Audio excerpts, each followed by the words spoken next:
មុននឹងឈានចូលមកទស្សនា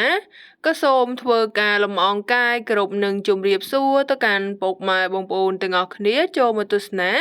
នៅតម្រុយឆ្នោតយួនរបស់យើងខ្ញុំហើយសម្រាប់ថ្ងៃនេះផងដែរក៏មានលេខអាវងដើម្បីចែកលេខជូនទៅកាន់ពុកម៉ែបងប្អូនទាំងអស់គ្នាហើយក៏ដូចជារាល់ដងសូមកុំភ្លេចជួយចុច Subscribe ហើយនឹងចុងក្រោយគឺដាក់នៅសញ្ញារូបកណ្ដឹងម្នាក់មួយផងដើម្បីទទួលបានរាល់លេខថ្មីច្បាស់អាវងសូមលេខឆ្នោតច្បាស់15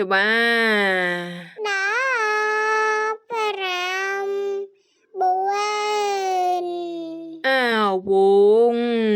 សូមលេខឆ្នោតច្បាស់52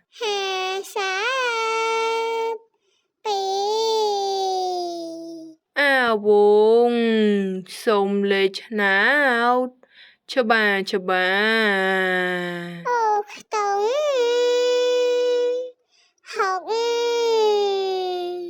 អាវងសូមលេខឆ្នោតច្បាស់